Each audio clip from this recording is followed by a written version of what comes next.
ನಮಸ್ಕಾರ ವೀಕ್ಷಕರೇ, ಶ್ರೀ ನ್ಯೂಸ್ ಕನ್ನಡಗೆ ಸ್ವಾಗತ. ನಾನು ಅಶ್ವಿನಿ.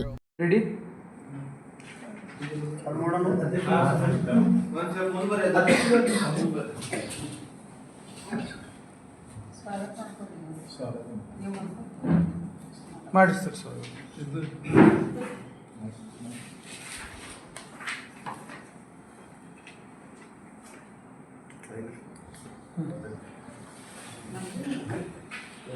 ಇಪ್ಪತ್ತೊಂದು 2026 ಜರುಗಲಿರುವ ನಮ್ಮ ಘನ ಸರ್ಕಾರದ ಪಂಚ ಯೋಜನೆಗಳಲ್ಲಿ ಪಂಚ ಗ್ಯಾರಂಟಿ ಯೋಜನೆ ಕೂಡ ಒಂದು. ಈ 21/2/2026 ಶನಿವಾರದಿಂದ ಕಾರ್ಯಾಗಾರ ಮತ್ತು ಪ್ರಗತಿ ಪರಿಶೀಲನಾ ಸಭೆ ನಡೀತಾ ಇದೆ. ಅದಕ್ಕೆ ನಮ್ಮ ರಾಜ್ಯದ ರಾಜ್ಯಾಧ್ಯಕ್ಷರು, ಉಪಾಧ್ಯಕ್ಷರು ಹಾಗೂ ಜಿಲ್ಲಾ ಉಸ್ತುವಾರಿ ಸಚಿವರು ಎಲ್ಲರೂ ಆಗಮಿಸ್ತಾ ಇದ್ದಾರೆ.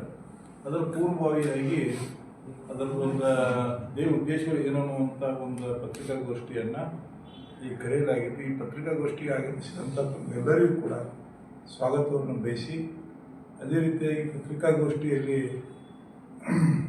ನಮ್ಮ ಪಂಚ ಗ್ಯಾರಂಟಿಗಳ ಜಿಲ್ಲಾ ಅಧ್ಯಕ್ಷರಾಗಿರ್ತಕ್ಕಂಥ ಇಲಿಯಾಸ್ ಬೋರಾಮನಿ ಅವರಿಗೆ ಸ್ವಾಗತ. ಅದೇ ರೀತಿಯಾಗಿ ನಮ್ಮ ಪಂಚ ಗ್ಯಾರಂಟಿಗಳ ಜಿಲ್ಲಾ ಉಪಾಧ್ಯಕ್ಷರಾಗಿರ್ತಕ್ಕಂಥ ಸಹೋದರಿ ಮಾದೇವಕ್ಕ ಗೋಕಾಕ್ ಅವರಿಗೂ, ಹಾಗೂ ಜಿಲ್ಲಾ ಉಪಾಧ್ಯಕ್ಷರಾಗಿರ್ತಕ್ಕಂಥ ಆನಂದ್ ಅವರಿಗೂ, ಮತ್ತು ತಾಲೂಕಾ ಪಂಚ ಗ್ಯಾರಂಟಿ ಅಧ್ಯಕ್ಷರಾಗಿರ್ತಕ್ಕಂಥ ಸಾಹೇಬ್ಗೌಡ ಬರಾದರ್ ಅವರಿಗೂ, ಮತ್ತು ಜಿಲ್ಲಾ ಪಂಚ ಗ್ಯಾರಂಟಿ ಸದಸ್ಯರಾಗಿರ್ತಕ್ಕಂಥ ಭಾರತಿ ಮೇಡಮ್ ಅವರು, ಅದೇ ರೀತಿಯಾಗಿ ಜಿಲ್ಲಾ ಸದಸ್ಯರಾಗಿರ್ತಕ್ಕಂಥ ಡಾಕ್ಟರ್ ಪ್ರವೀಣ್ ಚವ್ಹಾಣ್ ಅವರಿಗೂ ಕೂಡ ಸ್ವಾಗತವನ್ನು ಬಯಸಿ, ಈ ಪತ್ರಿಕಾಗೋಷ್ಠಿಯನ್ನು ನಮ್ಮ ಪಂಚ ಗ್ಯಾರಂಟಿಗಳ ಜಿಲ್ಲಾಧ್ಯಕ್ಷರಾಗಿರ್ತಕ್ಕಂಥ ಇಲಿಯಾಸ್ ಬೋರಾಮನಿ ಅವರು ನಡೆಸಿಕೊಡ್ತಾರೆ. ತಮ್ಮ ಎಲ್ಲರಿಗೂ, ಪತ್ರಿಕಾ ಬಳಗದ ಮಿತ್ರರಿಗೆಲ್ಲರಿಗೂ ಮೊದಲನೇದಾಗಿ ಇವತ್ತಿನ ಪತ್ರಿಕಾಗೋಷ್ಠಿಗೆ ನಮಗೆಲ್ಲರೂ ಬಂದಿದ್ದಕ್ಕಾಗಿ ಮೊದಲನೇದಾಗಿ ನನ್ನ ಕಡೆಯಿಂದ ತುಂಬ ಆಭಾರವನ್ನು ವ್ಯಕ್ತಪಡಿಸುತ್ತಾ, ಇವತ್ತಿನ ದಿವಸ ನಾಳೆ ದಿನಾಂಕ 21 ಫೆಬ್ರವರಿ 2026 ನಾವು ಕಂದಗಲ್ ಹನುಮಂತರಾಯ ರಂಗಮಂದಿರದಲ್ಲಿ ಒಂದು ಕಾರ್ಯಾಗಾರವನ್ನು ಜಿಲ್ಲಾ ಗ್ಯಾರಂಟಿ ಅನುಷ್ಠಾನ ಸಮಿತಿ ವತಿಯಿಂದ ಹಮ್ಮಿಕೊಂಡಿದ್ದೀವಿ. ಜಿಲ್ಲಾ ಆಡಳಿತ, ನಮ್ಮ ಜಿಲ್ಲಾ ಪಂಚಾಯತ್ ಮತ್ತು ಜಿಲ್ಲಾ ಗ್ಯಾರಂಟಿ ಅನುಷ್ಠಾನ ಸಮಿತಿಯಿಂದ ಹಮ್ಮಿಕೊಂಡಿದ್ದು, ತಮ್ಮ ಮುಖಾಂತರ ನಮ್ಮ ಈವರೆಗೆ ಈ ಯೋಜನೆ ಜಾರಿಯಾಗಿ ಅಂದರೆ ನಮ್ಮ ವಿಜಯಪುರ ಕರ್ನಾಟಕ ಘನ ಸರ್ಕಾರ ಸನ್ಮಾನ್ಯ ಮುಖ್ಯಮಂತ್ರಿ ಜುಲೈ 23 ಮಂಡಿಸಿದ 2023-24 ಸಾಲಿನ IUA ಭಾಷಣದಲ್ಲಿ ರಾಜ್ಯದ ಜನತೆಗೆ ಶಕ್ತಿ, ಗೃಹ ಜ್ಯೋತಿ, ಅನ್ನಭಾಗ್ಯ, ಗೃಹಲಕ್ಷ್ಮಿ ಮತ್ತು ಯುವ ನಿಧಿ ಯೋಜನೆಗಳನ್ನು ಜಾರಿಗೊಳಿಸುವುದಾಗಿ ಘೋಷಿಸುತ್ತಾರೆ. ಅದರಂತೆ ಶಕ್ತಿ ಯೋಜನೆಯನ್ನು 11 ಜೂನ್ 2023 ಗೃಹ ಜ್ಯೋತಿ ಯೋಜನೆಯನ್ನು ಜುಲೈ 1 2023 ಅನ್ನಭಾಗ್ಯ ಯೋಜನೆ, ಜುಲೈ 23 ಗೃಹಲಕ್ಷ್ಮಿ ಯೋಜನೆ 23 ಮತ್ತು ಯುವ ನಿಧಿ ಯೋಜನೆ ಜನವರಿ 12, 2024 ಜಾರಿಗೊಳಿಸಿ ಫಲಾನುಭವಿಗಳಿಗೆ ಯೋಜನೆ ಲಾಭವನ್ನು ವಿತರಿಸಲಾಗಿದೆ. ಇಡೀ ಕರ್ನಾಟಕ ರಾಜ್ಯದಲ್ಲಿ ಶಕ್ತಿ ಯೋಜನೆಯಲ್ಲಿ ರಾಜ್ಯ ತುಂಬೆಲ್ಲ ಮಹಿಳೆಯರು ಉಚಿತವಾಗಿ ಬಸ್ನಲ್ಲಿ ಪ್ರಯಾಣ ಮಾಡಲು ಅವಕಾಶ ಕಲ್ಪಿಸಲಾಗಿದೆ. ಅದೇ ರೀತಿ ಗೃಹ ಜ್ಯೋತಿ ರಾಜ್ಯದ ಎಲ್ಲ ಕುಟುಂಬಗಳಿಗೆ ಗೃಹ ಬಳಕೆಯ 200 ಯೂನಿಟ್ನವರೆಗೆ ವಿದ್ಯುತ್ತನ್ನು ಉಚಿತವಾಗಿ ನೀಡಲಾಗುತ್ತದೆ. ಅನ್ನಭಾಗ್ಯದಲ್ಲಿ ಹಸಿವು ಮುಕ್ತ ಕರ್ನಾಟಕ ಎಂದು ಹಸಿವಿನೊಂದಿಗೆ ಅನ್ನ ಭಾಗ್ಯ ಯೋಜನೆ ಮೂಲಕ ನೆಮ್ಮದಿಯ ಜೀವನಗಾಗಿ BPL ಫಲಾನುಭವಿಗಳಿಗೆ ಪ್ರತಿ ಸದಸ್ಯರಿಗೆ 10 kg ಅಕ್ಕಿಯನ್ನು ವಿತರಿಸಿ ಆಹಾರ ಭದ್ರತೆಯನ್ನು ಒದಗಿಸಲಾಗಿದೆ. ಅದೇ ರೀತಿ ಗೃಹಲಕ್ಷ್ಮಿ ರಾಜ್ಯದ ಪ್ರತಿ ಕುಟುಂಬದ ಮುಖ್ಯಸ್ಥರಿಗೆ ಮಾಸಿಕ 2,000 ರೂಪಾಯಿ ಧನ ಸಹಾಯವನ್ನು ನೀಡಲಾಗುತ್ತದೆ. ಯುವ ನಿಧಿ 2022-23 ಸಾಲಿನಲ್ಲಿ ಪದವಿ ಪೂರ್ಣಗೊಳಿಸಿದ ಉದ್ಯೋಗ ಸಿಗದ ನಿರುದ್ಯೋಗಿ ಯುವ ಜನರಿಗೆ ಮಾಸಿಕ 3,000ಗಳು ಹಾಗೂ ಡಿಪ್ಲೊಮಾ ವ್ಯಾಸಂಗ ಪೂರ್ಣಗೊಳಿಸಿದ ಉದ್ಯೋಗ ಸಿಗದ ನಿರುದ್ಯೋಗಿ ಯುವಕರಿಗೆ 1500 ರೂಪಾಯಿ ನಿರುದ್ಯೋಗ ಭತ್ಯೆಗಳನ್ನು ನೀಡಲಾಗುತ್ತದೆ. ಅದರಂತೆ ನಮ್ಮ ಜಿಲ್ಲೆಯಲ್ಲೂ ಸಹಿತ ಪಂಚ ಗ್ಯಾರಂಟಿ ಯೋಜನೆಯ ವಿದ್ಯುತ್ವಾಗಿ ಚಾಲನೆ ನೀಡುವ ಮೂಲಕ ನಮ್ಮ ವಿಜಯಪುರ ಜಿಲ್ಲಾ ಉಸ್ತುವಾರಿ ಸಚಿವರಾದ ಡಾಕ್ಟರ್ ಎಂ ಬಿ ಪಾಟೀಲ್ ಅವರು ಜಾರಿಗೊಳಿಸುತ್ತಾರೆ. ಸದರಿ ಯೋಜನೆಯನ್ನು ನಮ್ಮ ಜಿಲ್ಲೆಗೆ ಇನ್ನೂವರೆಗೆ 1,82,000 ಫಲಾನುಭವಿಗಳನ್ನು ಇದರ ಲಾಭ ಪಡೆಯುತ್ತಿದ್ದಾರೆ. ಅಂದರೆ ಟೋಟಲ್ KSRTCದಾಗ ನಮ್ಮ ಶಕ್ತಿ ಯೋಜನೆದಾಗಿ ಮಹಿಳೆಯರು ಪಾರ್ಟಿಸಿಪೇಟ್ ಆಗ್ಯಾರ, ಎಲ್ಲ ಕೂಡಿಷ್ಟು ಅಂಕಿ ಆಗ್ತದೆ. ಪಂಚ ಗ್ಯಾರಂಟಿ ಯೋಜನೆ ಪರಿಣಾಮ ಅನುಷ್ಠಾನ ಮತ್ತು ಮೇಲ್ವಿಚಾರಣೆಯವರು ರಾಜ್ಯದ ಗ್ಯಾರಂಟಿ ಯೋಜನಾ ಅನುಷ್ಠಾನ ಪದಾಧಿಕಾರ ನೇಮಿಸಿ ರಾಜ್ಯಕ್ಕೊಂದು ಅಧ್ಯಕ್ಷರು, ನಮ್ಮ